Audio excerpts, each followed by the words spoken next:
मेरा नाम अर्चना है। मैं 18 साल की हो चुकी थी, मगर कोई भी औरत मुझे अपनी बहू बनाने के लिए तैयार नहीं होती थी, क्योंकि मेरी रंग सांवली थी। मेरी माँ मेरी शादी की वजह से बहुत परेशान रहती थी। उन्हीं दिनों रिश्ता कराने वाली मेरे लिए एक रिश्ता लेकर आई थी। लड़का अनाथ था, उसके माँ बाप नहीं थे। वह लड़का एक होटल में वेटर का काम करता था और किराए के घर में अकेले रहता था। मेरी माँ ने मेरे लिए यह रिश्ता सही समझा, मेरी शादी उस वेटर से कर दी। शादी के 5 साल तो मेरे पति के साथ बहुत ही अच्छे गुजरे थे, मगर जब उसे पता चला कि मैं एक बांझ औरत हूँ और सारी जिंदगी उसे बच्चा नहीं दे सकती, तब वह मुझसे दूर दूर रहने लगा था। छोटी छोटी बात पर वह मुझसे झगड़ा शुरू कर देता। मेरा इस दुनिया में मेरी माँ के अलावा कोई नहीं था। वह बेचारे कपड़े सिलाई करके अपना गुजारा करती थी। मैं पति की बातें चुपचाप सुनती रहती थी, उसे कोई उल्टा जवाब नहीं देती थी, क्योंकि मुझे पता था कि मेरा पति अब मुझे जान छुड़वाना चाहता है और वह मुझे तलाक देने के बहाने ढूंढ रहा है। और मैं तलाक लेकर अपनी बूढ़ी माँ पर बोझ नहीं बनना चाहती थी। मेरी जिंदगी इसी तरह गुजर रही थी और हमारी शादी को 10 साल गुजर गए थे। मेरे पति अब मुझसे कोई बात नहीं करते थे, घर भी बहुत कमाते थे। एक दिन जब वह घर आए तो उनके साथ एक औरत और 2 बच्चे थे, जो मेरे पति को पापा कहकर पुकार रहे थे। यह देखकर तो मेरा कलेजा ही फट गया था कि मेरे पति ने पता नहीं कब से दूसरी शादी कर रखी है और मुझे इस बात की खबर नहीं हुई थी। मेरे पति ने औलाद की खातिर दूसरी शादी कर ली थी और दूसरी पत्नी को मेरे बारे में कुछ नहीं बताया था। मगर जब मेरे पति की नौकरी चली गई और हालत खराब हो गए, तो फिर मेरे पति कुंदन अपनी दूसरी पत्नी को इस घर में लाना पड़ा। मेरी हैसियत तो पहले भी एक नौकरानी जैसी थी, मगर उस रात कुंदन की दूसरी पत्नी ने हंगामा खड़ा कर दिया कि इस घर में वह रहेगी या फिर मैं चुपचाप अपने कमरे में बैठी आंसू बहा रही थी। मेरा नाम अर्चना है। मैं 18 साल की हो चुकी थी, मगर कोई भी औरत मुझे अपनी बहू बनाने के लिए तैयार नहीं होती थी, क्योंकि मेरी रंग सांवली थी। मेरी माँ मेरी शादी की वजह से बहुत परेशान रहती थी। उन्हीं दिनों रिश्ता कराने वाली मेरे लिए एक रिश्ता लेकर आई थी। लड़का अनाथ था, उसके माँ बाप नहीं थे। वह लड़का एक होटल में वेटर का काम करता था और किराए के घर में अकेले रहता था। मेरी माँ ने मेरे लिए यह रिश्ता सही समझा, मेरी शादी उस वेटर से कर दी। शादी के 5 साल तो मेरे पति के साथ बहुत ही अच्छे गुजरे थे, मगर जब उसे पता चला कि मैं एक बांझ औरत हूँ और सारी जिंदगी उसे बच्चा नहीं दे सकती, तब वह मुझसे दूर दूर रहने लगा था। छोटी छोटी बात पर वह मुझसे झगड़ा शुरू कर देता। मेरा इस दुनिया में मेरी माँ के अलावा कोई नहीं था। वह बेचारे कपड़े सिलाई करके अपना गुजारा करती थी। मैं पति की बातें चुपचाप सुनती रहती थी, उसे कोई उल्टा जवाब नहीं देती थी, क्योंकि मुझे पता था कि मेरा पति अब मुझे जान छुड़वाना चाहता है और वह मुझे तलाक देने के बहाने ढूंढ रहा है। और मैं तलाक लेकर अपनी बूढ़ी माँ पर बोझ नहीं बनना चाहती थी। मेरी जिंदगी इसी तरह गुजर रही थी और हमारी शादी को 10 साल गुजर गए थे। मेरे पति अब मुझसे कोई बात नहीं करते थे, घर भी बहुत कमाते थे।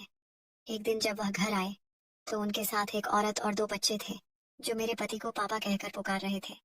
यह देखकर तो मेरा कलेजा ही फट गया था कि मेरे पति ने पता नहीं कब से दूसरी शादी कर रखी है और मुझे इस बात की खबर नहीं हुई थी। मेरे पति ने औलाद की खातिर दूसरी शादी कर ली थी और दूसरी पत्नी को मेरे बारे में कुछ नहीं बताया था। मगर जब मेरे पति की नौकरी चली गई और हालत खराब हो गए, तो फिर मेरे पति कुंदन अपनी दूसरी पत्नी को इस घर में लाना पड़ा। मेरी हैसियत तो पहले भी एक नौकरानी जैसी थी, मगर उस रात कुंदन की दूसरी पत्नी ने हंगामा खड़ा कर दिया कि इस घर में वह रहेगी या फिर मैं चुपचाप अपने कमरे में बैठी आंसू बहा रही थी। उसने मेरी माँ की खराब तबीयत को देखते हुए एक गोली उनके मुंह में रख दी और कहने लगा कि आप डॉक्टर के आने का इंतजार कर लें। मेरी माँ की तबीयत कुछ अच्छी हो गई थी। मेरी माँ का ब्लड प्रेशर हाई हो गया था और जीभ के नीचे गोली रखने से काफी फर्क पड़ा था। जितनी देर में डॉक्टर साहब आए, तब तक वह लड़का हमारे साथ ही खड़ा रहा था। उसका नाम अरुण था। वह मुझसे माँ की हिस्ट्री पूछ रहा था और एक पर्चे पर लिखता जा रहा था। डॉक्टर साहब आए तो वह खुद माँ को अंदर ले गया और चेकअप करवाया। मैं और माँ वापस लौटने लगे तो उसने मुझे अपना फोन नंबर दिया और कहने लगा कि अगर कभी भी कोई दिक्कत हो तो आप मुझे फोन कर सकती हैं। वह 22 से 23 साल का बहुत ही खूबसूरत नौजवान था, लेकिन इससे भी कहीं ज्यादा मुझे उसकी नेक काम पसंद आई थी। वह लड़का और बाकी मरीजों के साथ भी बहुत ही अच्छे से पेश आ रहा था। मेरे लिए अब नौकरी पर जाना मुश्किल हो रहा था, क्योंकि मुझे नौकरी पर भी हर समय अपनी माँ की चिंता सताती रहती थी। 2 दिन के बाद माँ ने फोन करके बताया कि उनकी तबीयत बहुत ज्यादा खराब हो रही है। मैं ऑफिस से छुट्टी लेना चाहती थी, लेकिन मुझे छुट्टी नहीं मिली। मैं अरुण को मजबूरी में फोन मिलाया और उसे अपनी समस्या बताई, तो वह फौरन ही मेरे घर जाने के लिए तैयार हो गया। कुछ देर बाद कार अरुण का फोन आया। उसने मुझे बताया कि माँ की तबीयत अब कुछ अच्छी हो गई है। उसने मुझे कहा कि आप परेशान मत होना और आराम से अपना काम करना। आपकी वापसी तक मैं आपकी माँ के साथ ही रहूंगा। यह सुनकर मुझे तसल्ली हो गई थी। मैं अरुण का दिल से धन्यवाद किया। अरुण सच में बहुत ही नेक इंसान था, जो इस मुश्किल समय में मेरे काम आ रहा था। जब मैं घर वापस लौटी तो माँ की तबीयत काफी अच्छी थी। माँ ने बताया कि अरुण उनका बहुत ख्याल रखा था।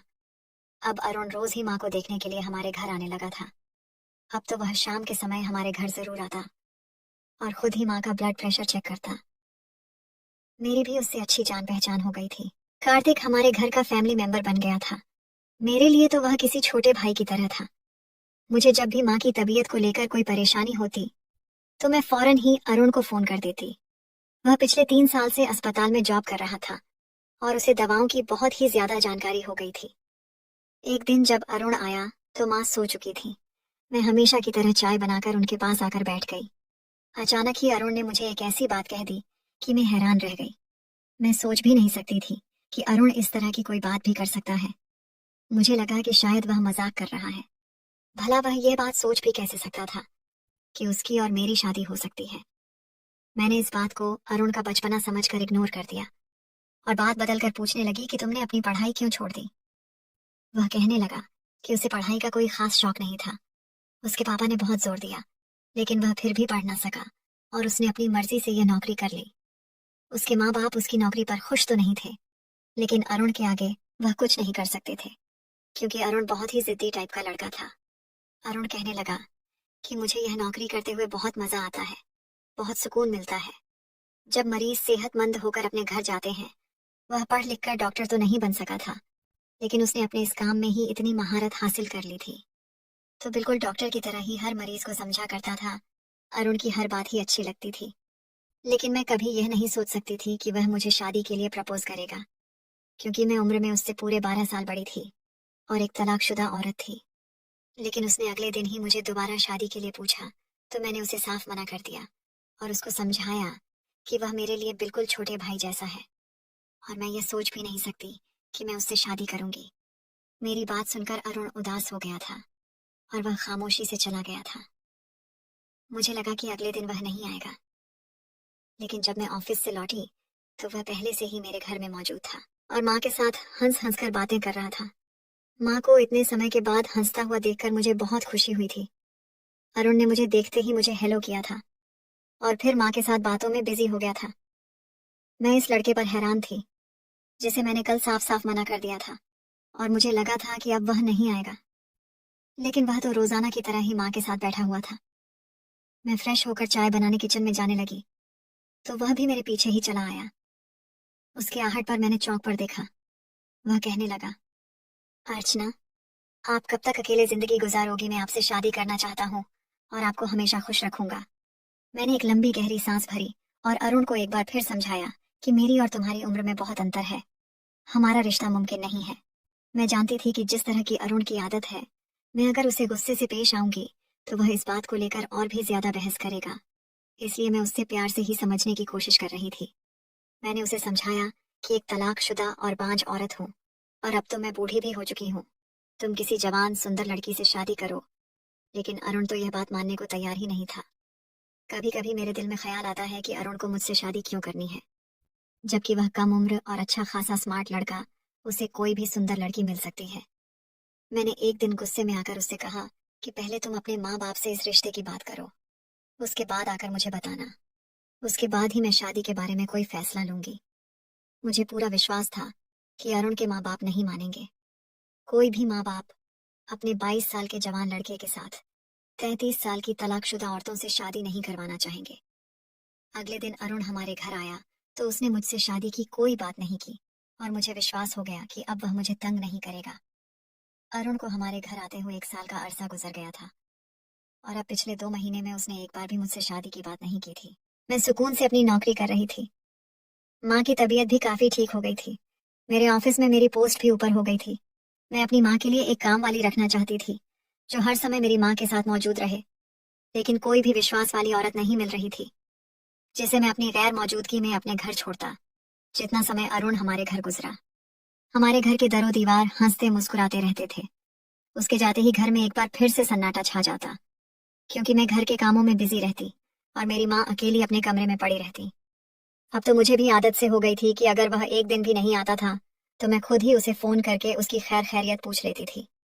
एक दिन अरुण हमारे घर आया तो बहुत ही ज्यादा खुश था। मुझे देखते ही फौरन मेरे पास चला आया और कहने लगा कि मेरे माँ बाप इस रिश्ते के लिए मान गए हैं और आपके घर रिश्ता लेकर आना चाहते हैं। वह मुझसे पूछ रहा था कि आप बताएं, मैं उन्हें कब आपके घर भेजूं। ये सुनकर मेरे तो पैरों तले से जमीन ही निकल गई थी। मैंने उससे पूछा कि तुम क्या कह रहे हो। वह कहने लगा कि अर्चना, आप ही ने तो कहा था जब तुम्हारे माँ बाप इस रिश्ते के लिए मान जाए, उसी समय आप मुझसे शादी कर लेंगे। मैं इतना समय लगाकर अपने माँ बाप को मना लिया हूँ, अब आप मुझे बताएं कि मैं उन्हें कब भेजूं। खुशी अरुण के चेहरे से फूटी पड़ रही थी और मैं यह सोच रही थी कि उसने न जाने कितनी मुश्किल से अपने माँ बाप को मनाया होगा। वह इतने महीनों से इसलिए खामोश था क्योंकि वह मेरी बात को मान रहा था, क्योंकि मैंने उससे कहा था कि अपने माँ बाप को मनाए पहले। मैं तो ये समझ रही थी कि वह अपने इरादों से बाज आ गया है। मैंने अपनी माँ को सब कुछ बता दिया और उनसे मशवरा किया, तो माँ के चेहरे पर खुशी फैल गई। वह कहने लगी कि अरुण से अच्छा से रिश्ता तुम्हें कोई और मिल ही नहीं सकता। तुम उससे शादी कर लो, तुम्हारी जिंदगी संवर जाएगी और मुझे भी मरते समय ये सुकून रहेगा कि मेरी बेटी अकेली नहीं है। मेरी माँ कह रही थी कि शादी के बाद तुम नौकरी छोड़ देना और आराम से अपना घर संभालना। माँ के बहुत मजबूर करने पर मैं अरुण को कहा, ठीक है, वह अपने माँ बाप को मेरे घर भेज दे। अगले ही दिन अरुण के माँ बाप रिश्ता लेकर आ गए थे। उन लोगों के हाव भाव से साफ लग रहा था कि वह लोग इस रिश्ते से खुश नहीं थे। मैं ये बात अच्छी तरह समझ चुकी थी, क्योंकि मेरा और अरुण का रिश्ता बिल्कुल ही बेजोड़ था। जिसको भी इस रिश्ते की खबर मिलेगी, वह यही कहेगा कि एक बूढ़ी औरत ने जवान लड़के को फंसा लिया है। हमारे समाज में ये बात बहुत ही आम है कि एक उम्र दराज औरत की किसी कम उम्र लड़के से शादी अच्छी नहीं समझी जाती है। मेरा अरुण से रिश्ता हो गया था। कभी कभी तो मुझे बहुत ही शर्मिंदगी का एहसास होता था कि मैं जिसे अपना छोटा भाई समझा था, उसी से मेरी शादी हो रही थी। अरुण और मेरी शादी बहुत ही सादगी से हो गई थी, क्योंकि मैं भी धूमधाम से शादी नहीं करना चाहती थी और अरुण के माँ बाप भी इस बात को जमाने से छुपा रहे थे कि उनकी बहू 33 साल की तलाकशुदा औरत है। आस पड़ोस वालों को जब मेरी शादी की जानकारी हुई तो उन्होंने भी बहुत बातें बनाई थी, कोई कसर नहीं छोड़ी थी। पड़ोस की एक औरत ने तो यहाँ तक कह दिया था कि माँ की बीमारी के बहाने लड़के को बुलाकर उसे खूब अपनी जाल में फंसाया है। उनकी इस बातों पर मेरे आंखों में आंसू भर आए थे। विदाई के समय मैं अपनी माँ के गले लगाकर खूब रोई थी। माँ ने मुझे अपने आशीर्वाद के साए में विदा कर दिया और मैं अपनी ससुराल पहुंच गई। ससुराल में कदम रखते ही मेरा दिल अजीब से अंदाज में धड़क रहा था। मेरी सास का रवैया मेरे साथ बहुत ही रुखा था। मैंने दिल ही दिल में सोच लिया था कि मैं अपनी सेवा से अपने सास ससुर का दिल जीत लूंगी और अरुण को भी कभी इस रिश्ते पर शर्मिंदगी नहीं होने दूंगी। मेरी सास ने मुझे अरुण के कमरे में पहुंचा दिया था। कुछ ही देर गुजरी थी जब अरुण कमरे में चला आया और मेरे दिल की धड़कनें तेज हो गई। अरुण मेरे पास बैठकर खामोशी से मेरे चेहरे को देखता रहा। वह कह रहा था कि आज उसकी जिंदगी की सबसे बड़ी इच्छा पूरी हो गई है। मैंने नजर उठाकर उसके चेहरे की तरफ देखा तो उसकी आंखों में मेरे लिए बहुत मोहब्बत थी। वह कह रहा था कि अर्चना, मैंने अपने माँ बाप को इस रिश्ते के लिए बहुत ही मुश्किल से मनाया है। मैं हर सूरत आपसे ही शादी करना चाहता था और उसके पीछे मोहब्बत के अलावा एक और वजह भी छिपी हुई थी। और जब अरुण ने मुझे वह कारण बताया तो मेरी रूह कांप गई और मेरे आंखों से आंसू बहने लगे थे। अरुण ने मुझसे कहा कि अर्चना, मेरी हमेशा से ही इच्छा थी कि मैं अपनी से बड़ी उम्र की औरत से शादी करूं। फिर मुझे हॉस्पिटल में आप मिले और मैं आपके व्यवहार से बहुत ही इम्प्रेस हुआ था। जब मेरा आपके घर आना जाना शुरू हुआ तो मैं आपको धीरे धीरे और भी ज्यादा चाहने लगा था और मुझे एहसास हुआ कि आप बहुत ही खूबसूरत दिल की मालिक हैं। मुझे खुद ब खुद ही आपसे मोहब्बत हो गई। मेरी यह इच्छा जो हमेशा मेरे होठों पर आती थी, शायद भगवान ने स्वीकार कर ली थी, जो आप बाहर बनकर मेरी जिंदगी में चली आई थी। जब आपने कहा था कि पहले अपने माता पिता को इस रिश्ते के लिए राजी करो, तब मैं कुछ परेशान हो गया था। मैंने डरते डरते घर में जब रिश्ते की बात की तो पहले तो मेरे माँ बाप बहुत गुस्से में आए। मेरी नौकरी भी इतनी अच्छी नहीं थी कि मैं अपने माँ बाप के खिलाफ जाकर शादी करके तुम्हारा खर्चा उठा सकता। यही बात मेरे माँ बाप ने मेरे सामने रखी भी थी कि जब तुम्हारी बीवी आ जाएगी तो उसका खर्चा कौन उठाएगा। मेरे माँ बाप ने कहा कि पहले इस काबिल बन जाओ कि हम तुम्हारी शादी के बारे में सोचें, फिर अपनी पसंद बताना। मैंने अपने बाप की शर्त को पूरा करने के लिए अपनी जिंदगी भर की जमा पूंजी से छोटा सा मेडिकल स्टोर खोल लिया और 1-2 महीने में ही मेरा मेडिकल स्टोर चल पड़ा और मेरी कमाई अच्छी हो गई। मैं दोबारा से जब आपके रिश्ते की बात की तो मेरे माँ बाप मान गए और इस तरह मेरी और तुम्हारी शादी हो गई। मैं बहुत खुश हूँ। मेरे दिल पर पड़ा हुआ एक भारी बोझ उतर गया है। आज ऐसा लगता है जैसे भगवान ने मुझे तुमसे मिलाकर मुझे माफ कर दिया। मैं हैरत से अरुण मुंह देख रही थी और फिर अरुण ने मुझसे शादी करने की असल वजह बताई, जिसे सुनकर मैं हैरान रह गई थी। अरुण ने मुझे बताया कि उस समय मैं 19 साल का था। मेरा बड़ा भाई था जिसकी शादी हो चुकी थी। मेरी भाभी सांवले रंग की थी लेकिन बहुत ही अच्छी आदत की थी। भैया भाभी अपनी जिंदगी में बहुत खुश थे। भाभी उम्मीद से थी और पूरा घर खुशी से आने वाले मेहमान की तैयारी में लगा हुआ था। मेरी माँ को पोते की चाहत थी लेकिन मम्मी की इच्छा पूरी नहीं हुई और भाभी ने एक प्यारी सी बेटी को जन्म दिया। हम सब उस नन्ही सी बच्ची से बहुत प्यार करते थे, सिवाय मेरी माँ के। उन्हें तो पोते की आस थी और वह आस उनकी पूरी नहीं हुई थी। अभी वह बच्ची सिर्फ 1 साल की हो पाई थी कि भैया का एक एक्सीडेंट हो गया और वह उसे एक्सीडेंट में चल बसे। भाभी बुरी तरह टूट गई थी। इस घर में मेरे अलावा कोई ऐसा नहीं था जो भाभी को सहारा दे। मैंने भाभी को बहुत सहारा दिया, वरना मेरी माँ के तानों से तो वह मर ही जाती। उस बच्ची का नाम अंजलि थी। मुझे ही पापा समझने लगी थी और मुझे पापा बोलने भी लगी थी। मैं अंजलि को चाहता भी बहुत था, लेकिन एक दिन मेरी माँ ने एक बहुत ही कठोर फैसला लिया। उन्होंने भाभी से सख्त शब्दों में कह दिया कि वह इस घर को छोड़कर चली जाए। लेकिन भाभी इस घर को छोड़कर नहीं जाना चाहते थे। भाभी का इस दुनिया में हमारे सिवा कोई नहीं था। उनके चाचा चाची थे। माँ बाप तो पहले ही इस दुनिया से जा चुके थे। चाचा चाची ने ही भाभी की शादी की थी। भाभी इस घर को छोड़कर नहीं जाना चाहते थे और एक रात मजबूर होकर भाभी मेरे पास आई थी। कहने लगी, तुम मुझसे शादी कर लो, इस तरह मैं इस घर में हमेशा के लिए रह जाऊंगी। मेरी बेटी अंजलि को भी बाप का प्यार मिल जाएगा। लेकिन भाभी के मुंह से यह बात सुनकर मैं दंग रह गया था। मैं इंसानियत के नाते भाभी का सहारा बना हुआ था, लेकिन भाभी के लिए मेरे दिल में ऐसी कोई एहसास नहीं थे। और फिर मैं एक खूबसूरत जवान लड़का था। मेरी बहुत उम्मीदें थीं अपने जीवन साथी को लेकर। भाभी उम्र में मुझे कम से कम 10 साल बड़ी थी और गहरी सांवले रंग की थी। मैं उनसे शादी करने के बारे में सोच भी नहीं सकता था।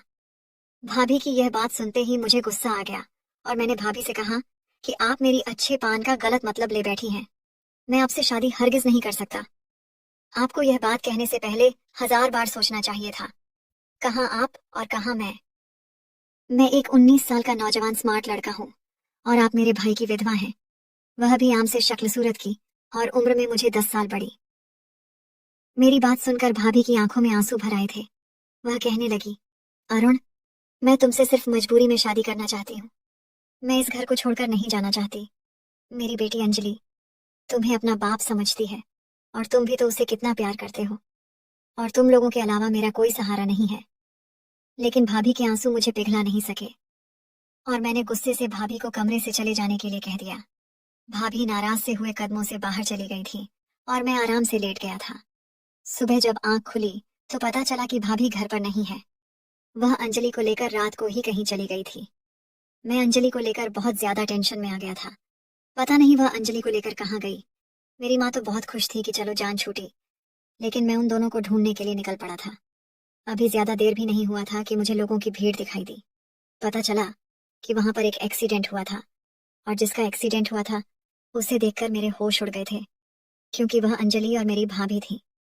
रात के अंधेरे में वह घर से निकल पड़ी थी और तेज आते ट्रक से उनकी टक्कर हो गई थी और दोनों माँ बेटी ने मौके पर ही दम तोड़ दिया था। पूरी रात दोनों माँ बेटी लावारिसों की तरह सड़क पर पड़ी रही थी। मेरे अंदर से मुझे कोई कचोट रहा था कि भाभी और अंजलि की मौत मेरी वजह से हुई है। अगर मैं भाभी को सहारा दे देता तो आज वह दोनों जिंदा होती, और बेसहारा को सहारा देना तो बहुत ही पुण्य का काम होता है। लेकिन मैं तो भाभी को दुत्कार कर बहुत ही बड़ा पाप कर चुका था। मेरा जमीर मुझे अंदर से मार रहा था। भाभी और अंजलि को गए 5 साल हो चुके हैं, लेकिन मैं अपने आप को आज तक माफ नहीं कर पाया हूँ। रोज अंजलि का मासूम चेहरा मेरी आंखों के सामने घूमता रहता है और ऐसा लगता है कि जैसे वह अपनी जबान में मुझसे शिकायत कर रही हो। और जब मैंने उस दिन आपको हॉस्पिटल में देखा तो मुझे मेरी भाभी याद आ गई थी, क्योंकि मेरी भाभी भी तो आपकी जैसी ही थी, सांवली रंग सी, बिल्कुल आपके जैसा ही था। और इसीलिए मैंने सोच लिया था कि मैं आपसे शादी करके आपको सहारा जरूर दूंगा। इसी तरह मेरे पापों का पश्चाताप हो पाएगा। और मैं सिर्फ आपको सहारा देने के लिए ही आपसे शादी नहीं की है, बल्कि मैं आपसे मोहब्बत भी कर बैठा हूँ। मैं समझ गया हूँ कि भले ही आप उम्र में मुझसे बड़ी हैं, लेकिन अपने अनुभव से आप हमारे घर को संभाल लेंगे और हमारे जीवन में कभी दुख नहीं आने देंगे। अरुण की बातें सुनकर मेरी आंखों से आंसू बहने लगे थे। अरुण के साथ विदा होने से पहले तक मैं भी यही सोच रही थी कि दुनिया वाले मुझे ना जाने कैसे कैसे तानों का निशाना बनाएंगे, लेकिन अरुण ने मुझे सच का आईना दिखा दिया था। मेरी सोच पूरी तरह बदल चुकी थी। मैं भी अपनी सारी जिंदगी दुनिया की धूप में गुजारी थी। लोगों में अच्छाई सिर्फ नाम मात्र रह गई थी। पता नहीं भगवान ने मेरे किस पुण्य के बदले मेरी किस्मत में अरुण जैसे इंसान का साथ लिख दिया था। अरुण के सच्चे काम से प्रसन्न होकर भगवान ने मुझे औलाद की खुशी दी थी। मुझ जैसी बांझ औरत को बच्चा होना भगवान का चमत्कार ही था। मैं भगवान के चरणों में बैठ गई थी और उसका धन्यवाद किया था। मैंने अपने सास ससुर का दिल भी अपनी मोहब्बत और सेवा से जीत लिया था। मेरे पहले पति कुंदन ने मेरे साथ जो भी किया था, मैंने उसे माफ कर दिया था, क्योंकि सुनने में आया था कि वह बहुत बीमार है और वह कुछ ही दिन का मेहमान है। उसे उसकी की का सजा मिल रही है। आज मैं अपने पति के साथ बहुत खुश हूँ। दोस्तों, अगर आपको ये वीडियो पसंद आया हो तो वीडियो को लाइक और चैनल को सब्सक्राइब करें। धन्यवाद दोस्तों।